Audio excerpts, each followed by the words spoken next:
Hello students, online classes में आप सभी का एक बार फिर से स्वागत है। चलिए आज की क्लास स्टार्ट करते हैं। आज का जो हमारा पहला टॉपिक है वो है वर्ग अवयव का सारणी अर्थात determinant of a square matrix. अब किसी स्क्वायर मैट्रिक्स का डिटर्मिनेंट क्या होता है उसके बारे में आज हम बात करेंगे। सपोज दैट हमारे पास कोई स्क्वायर मैट्रिक्स है। अब जब हमने मैट्रिक्स पढ़ा था तो हमने डेफिनेशन में ये था कि मैट्रिक्स की कोई वैल्यू नहीं होती।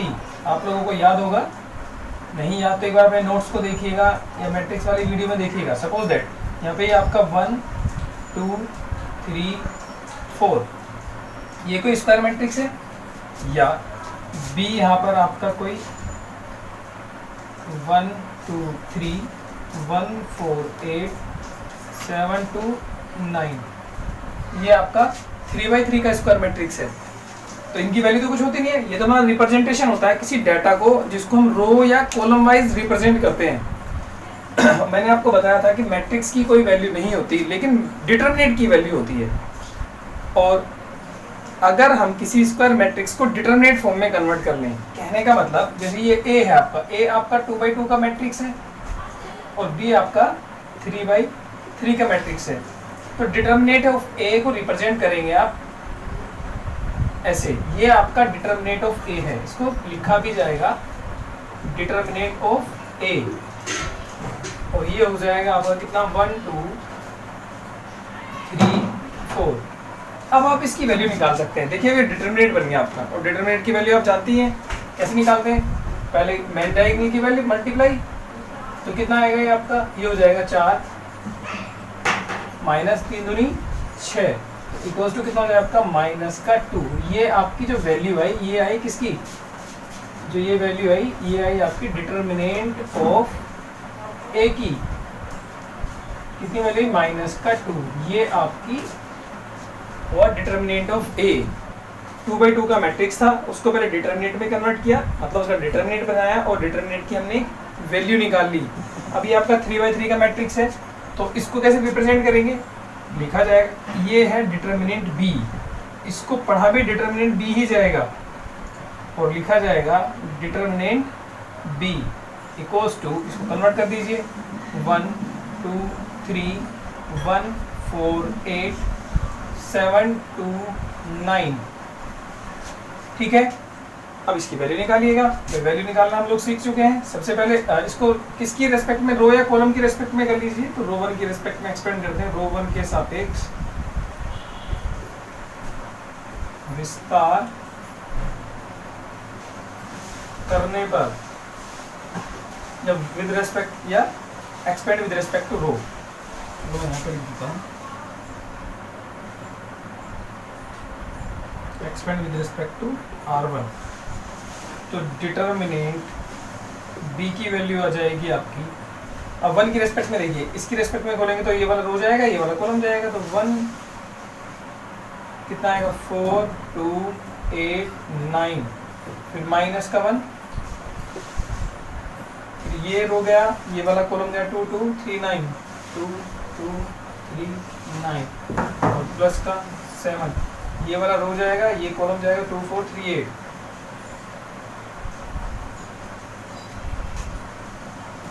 चार तीनों में 4 3 36, 8 दूनी 16 माइनस 1 तो बनी रहेगा आपका, 9 दूनी 18 और माइनस में 3 दूनी 6 प्लस 7 इंटू 8 दूनी 16 और 3 चुक 12। इसको सोल्व कर लीजिएगा।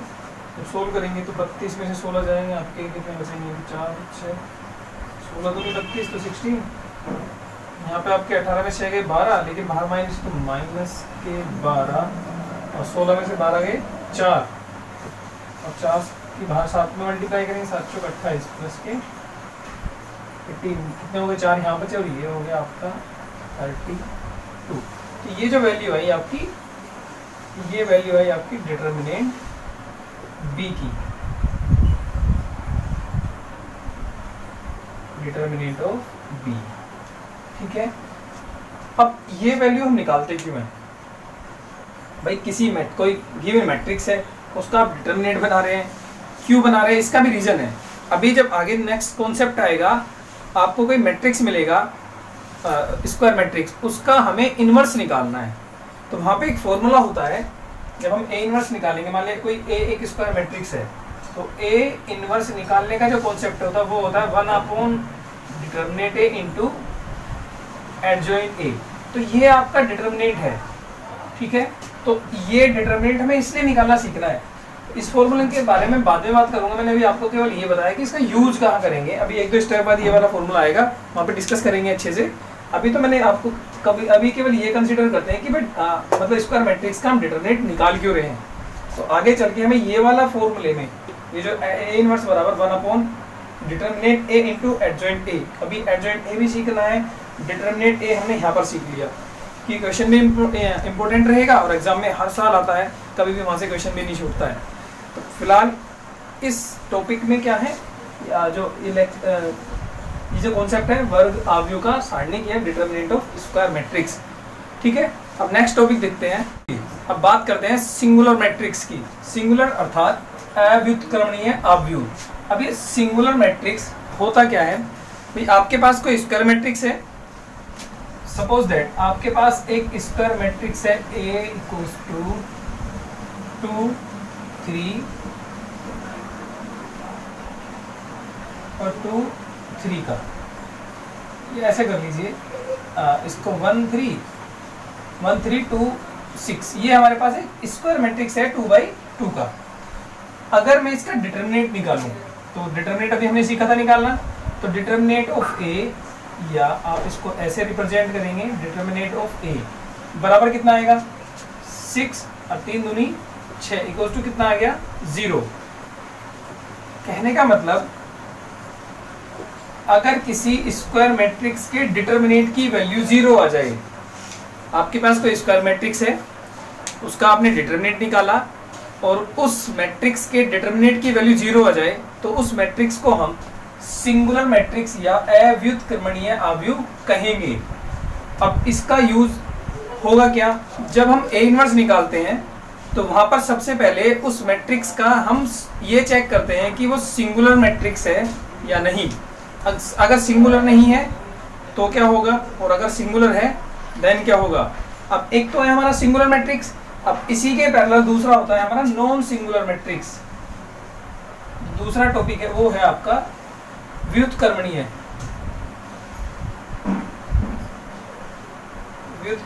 आव्यूह। ये होता है हमारा non singular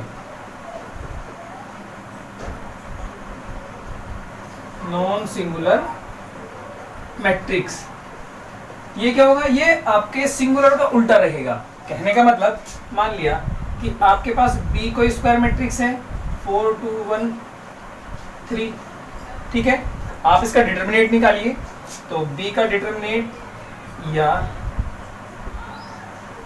determinant of B कितना आएगा, सोल्व करो, 4 दिया 12 और माइनस के 2 इक्वल टू कितना आ गया 10। ये डिटर्मिनेंट बी की वैल्यू रही, ठीक है। अब भाई अगर किसी स्क्वायर मैट्रिक्स के डिटर्मिनेंट की वैल्यू 0 आ जाए तो वो तो हो गया सिंगुलर अर्थात अव्युत्क्रमणीय आव्यूह। और अगर किसी स्क्वायर मैट्रिक्स के डिटर्मिनेंट की वैल्यू 0 ना आए तो वो हो जाएगा आपका व्युत्क्रमणीय अर्थात नॉन सिंगुलर मैट्रिक्स। यहाँ तक बात समझ में आई।